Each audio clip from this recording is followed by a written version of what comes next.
Turabasuhuje abakunzi b'Umugano TV, uyu ni wa mwanya w'ikiganiro cyacu, nk'uko nari nakibararikiye ubushize, uyu munsi tugiye kureba ku ngingo ivuga ese umuperiveri narisisike ashobora gukira? Iki ni ikibazo abavigitime benshi bakunda kwibaza mu buryo bumwe cyangwa ubundi, umwe akibaza ati ese azahinduka? Ese umunsi umwe ashobora kuzabona ibyo ankorera kandi bimbabaza? Ese ashobora gukira? Rimwe na rimwe rero usanga abantu bamara imyaka myinshi muri relationship bategereje impinduka ku muntu bari kumwe, ariko ugashobora kwibaza ariko se koko PN ni umuntu ushobora gukira? Niba warigeze nawe wibaza iki kibazo, iyi video ishobora kugufasha kureba ibintu mu buryo busobanutse kandi bwubaka. Muri iki kiganiro cyacu turigamo ingingo zigeze muri 6, ariko ndakurarikira gutera agatebe ukurikire byibura ingingo ya 4 kuko ari ingenzi cyane. Iyi ngingo nuyikurikira neza urava kuri iyi video usobanukiwe neza iby'iki kibazo. Hagati aho ariko reka mbanze ntumikira abadutumye. Ni umuryango Life in Fullness, ni ikigo cy'amahugurwa gishingiye kuri psychology. Iki kigo cyashinzwe 2017 kandi kugeza ubu kimaze guhugura abarenga 400 kandi bagaragaza rwose ko bishimiye impinduka ayo mahugurwa yabateye kugira mu buzima bwabo. Aya mahugurwa rero afasha abayagana mu buryo bwinshi, mu buryo bwo gusobanukirwa impano bashobora kuba bibitsemo zapfukiranywe cyangwa se zikaba zarayobye bitewe n'ibintu runaka, gusobanukirwa ibikomere abantu bashobora kuba bagendana batabizi, mu bipfukirana impano ibikomere burya nabyo bibamo, ugasobanukirwa n'uburyo ushobora kubikira. Ikindi bishobora kugufasha kandi ni ukugenda usobanukirwa indwara zitandukanye zishobora kuba ziterwa n'umunaniro wo mu byiyumvo n'ibikomere, ndetse ukanigishwa n'imyitozo yoroheje ishobora kugufasha kubaho ubuzima bwiza. Ikindi kandi uhungukira ni ukumenya kubaho muri iyi si irimo ibibazo, irimo challenge, ariko ukabigumamo ufite amahoro yo mu mutima, nta mujagararo, nta gihunga. Aya mahugurwa rero aba amezi 2, akaba kuwa gatandatu no ku cyumweru, ni ukuvuga muri weekend kuko n'abakorera mu mibyizi batekerejweho. Nimero yabo rero ushaka kubakontakta ni 0782 420 625, 0782 420 625. Uramutse ubabuze kuri telefone wahamagara kuri telefone y'Umugano tukaguha amakuru arambuye. Mwihutire rero kwiyandikisha kubera ko icyiciro kizakurikira kirimo kiriyandikisha ubu ngubu kugira ngo imyanya itabashirana.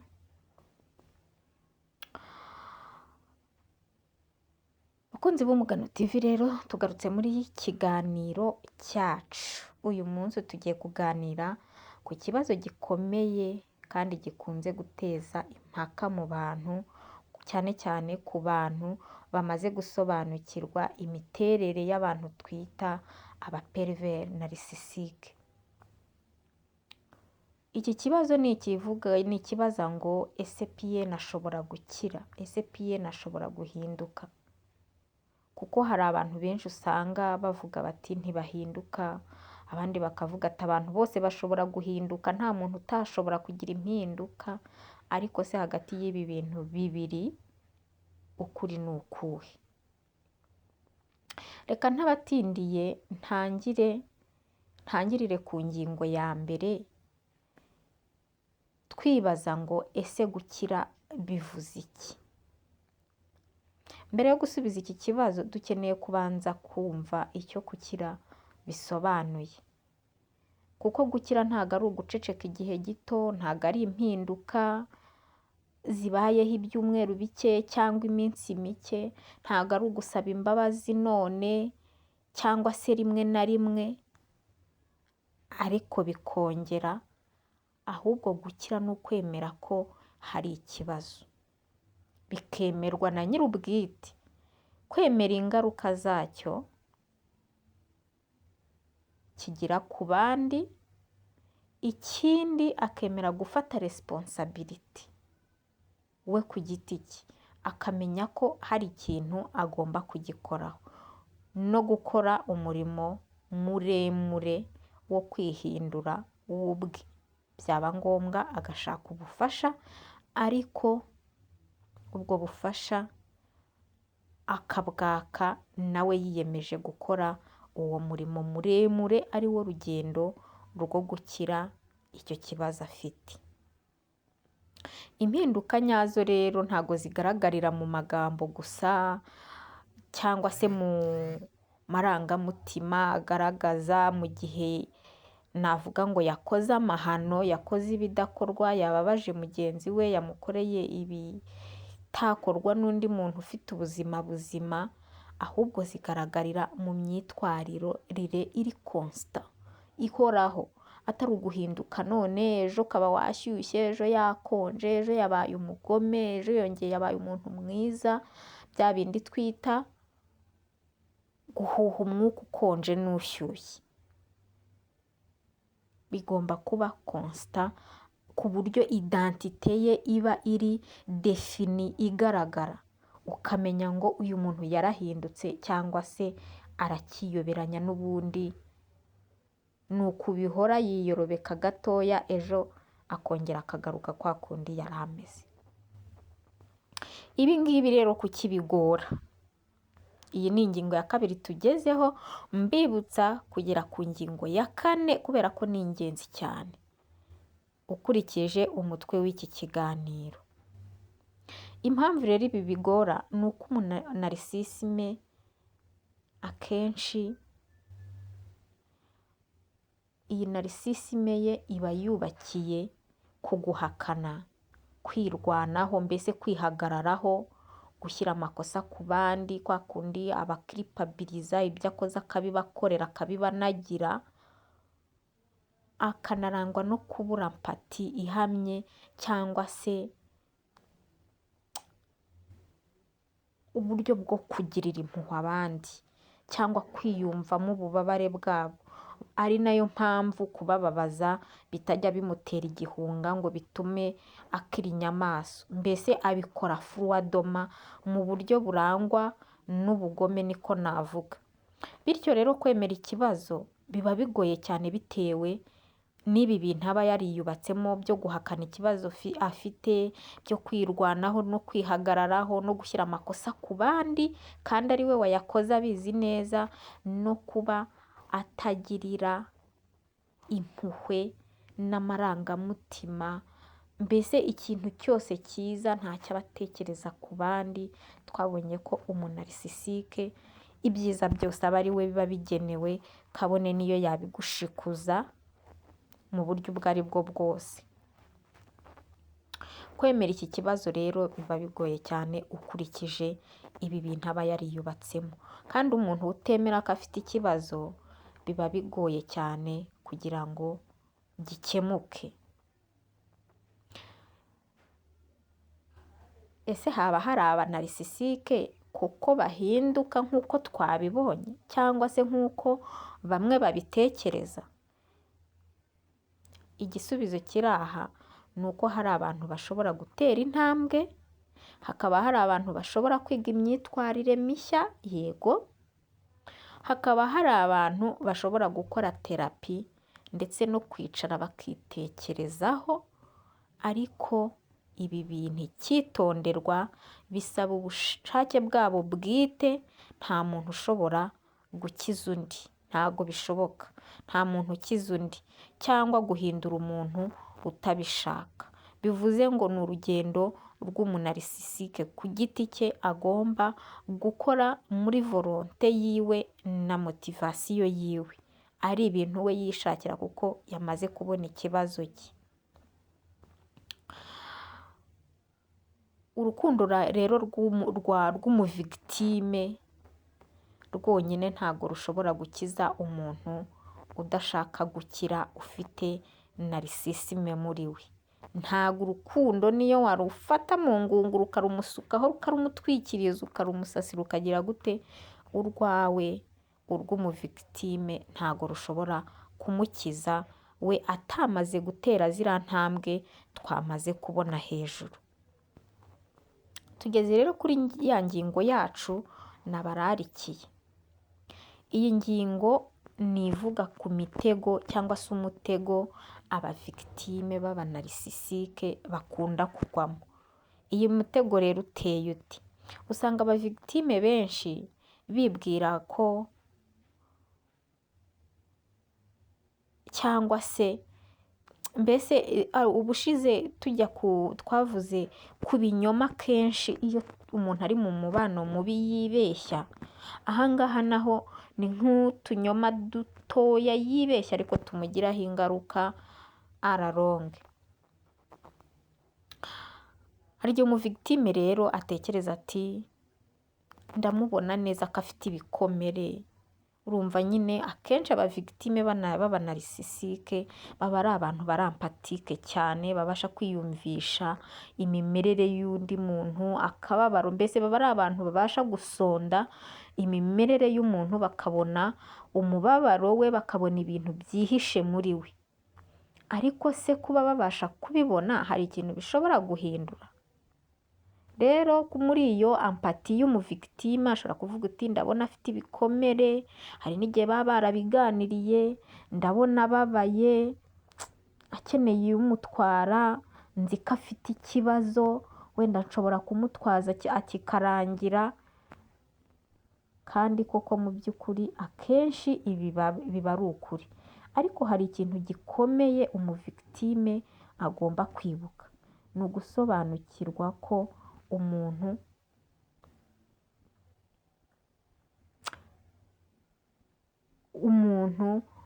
gukira ari urugendo akora we bwite, kandi nanone gusobanukirwa ko umuntu kwikorera umurimo wo gukira ari responsabilité personnelle.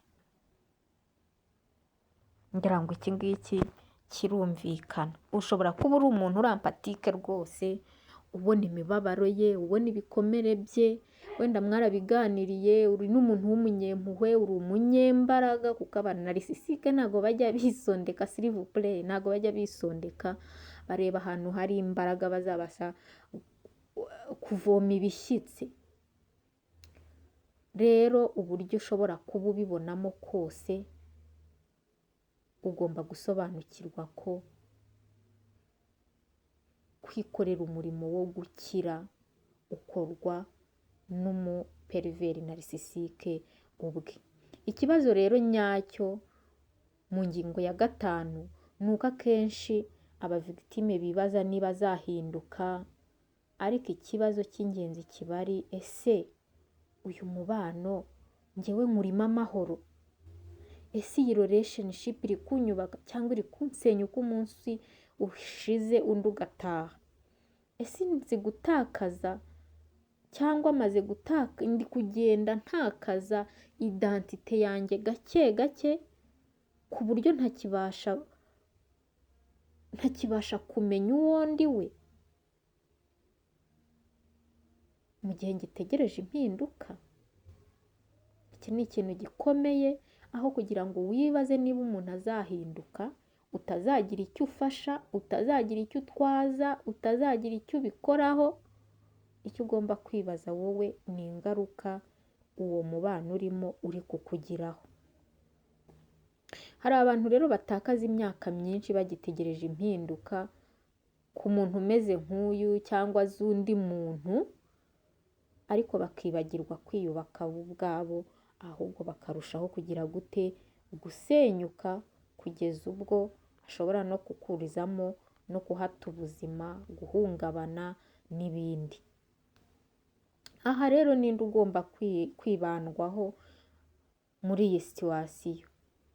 Niba umupiyeni ashaka gukira ni urugendo rwiwe, ariko niba uri victime urugendo rwawe ni urwo gukira ibikomere wagiriye muri iyo relationship.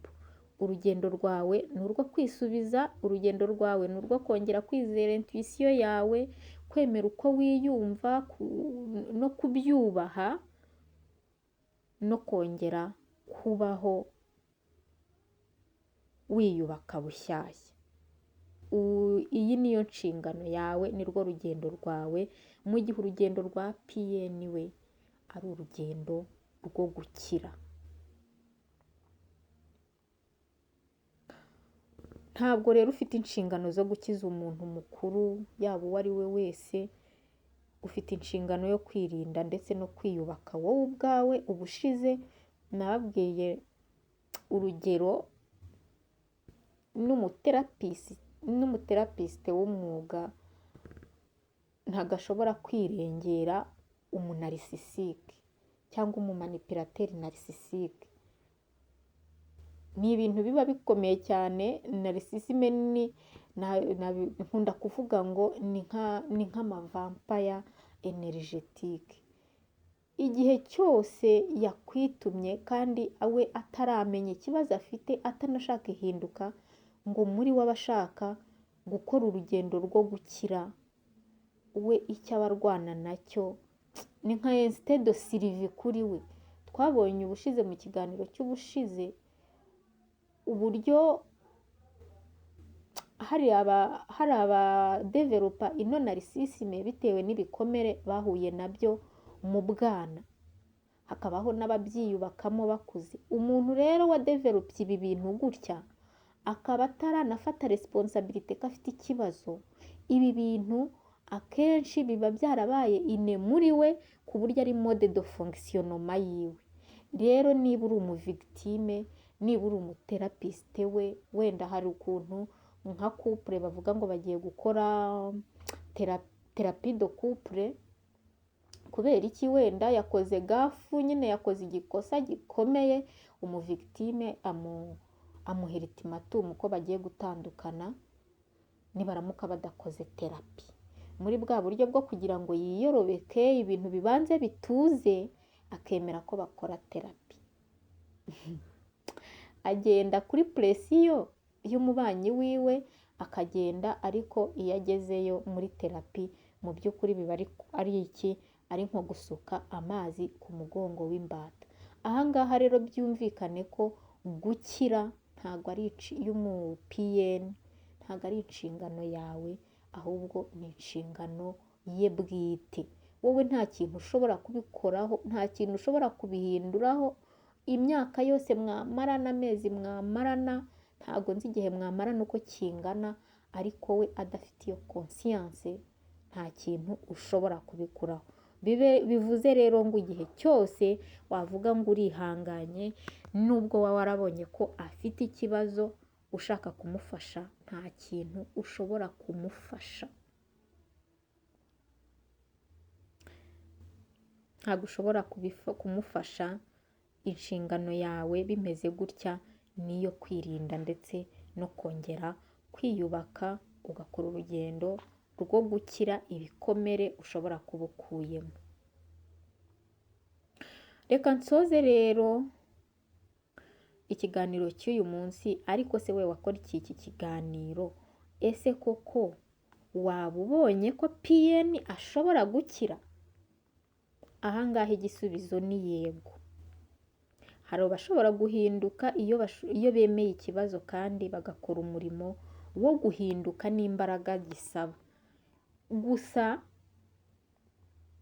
ntukubaka ubuzima bwawe ku isezerano ry'impinduka z'undi muntu kandi wowe udafitiye ubushobozi bwo kugira icyo ubikoraho, kuko ashobora kukubeshya. Twarabibonye kenshi ko abapiyeni biyoberanya bitewe n'impamvu runaka, agasezeranya impinduka, ariko kubera ko habaye ikibazo cyangwa se kubera ko yabaye oburije, kubera ko yakoze nk'ikosa ashaka kubabarirwa, ariko ugasanga nyuma agarutse ahubwo yahinduye sitarateji, yabaye noneho mubi kurusha mbere hose, yahinduye imikorere akoramo.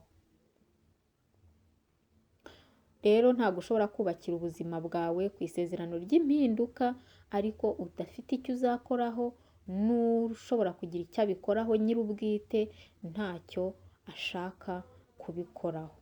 Igihe cyose utegereje ku wundi impinduka kugira ngo ubashe kugira amahoro muri wowe, uba ushyize amahoro yawe mu kaga, uba ushyize amahoro mu maboko y'umuntu utayitayeho, uzayahungabanya. Amahoro yawe akwiye gutangirira kuri wowe, muri wowe ubwawe.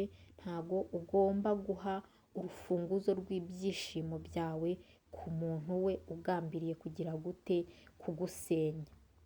Reka dusoreze rero ikiganiro cy'uyu munsi ahangaha, kandi ndizera ko intego twari dufite yo gusubiza ikibazo niba umuperiveri narisisike yakira, ndumva koko igisubizo kigaragaye niba wajyaga ukibaza. Niba rero urimo guca mu bihe bikomeye, nakubwira ngo nk'uko umugano utajya uvunika, nubwo wakubitwa n'umuyaga ukomeye cyangwa imvura nyinshi ukagenda ugakora hasi, ariko mbabwira ngo umugano urongera ukunamuka, ukongera ugahagarara nyuma y'ibihe bikomeye. Ntabwo ujya utandukana n'imizi, urongera ugahaguruka, ukongera ugahagarara, ugakomeza ugakura. Nk'uko umugano utavunika rero, menya ko ibyo ngibyo uri gucamo nabyo bishobora kurangira wabishyizemo ubushake, bikarangira ukongera kwiyubaka, ubuzima bukongera bukaba bwiza. Icyo usabwa ni ukongera kwiha amahirwe yo kubaho, kandi ugakomeza ugatangira urugendo rwo gukira no kubaho neza. Ngaho rero reka mbasezereho ikiganiro cy'uyu munsi, naha kigarukiye. Mbararikire ibiganiro byacu by'ubutaha. Ubaye utarakora subscribe wayikora kugira ngo ibiganiro byacu ntibikagucike. Ngaho rero ndabakunda cyane, naha kagaruka.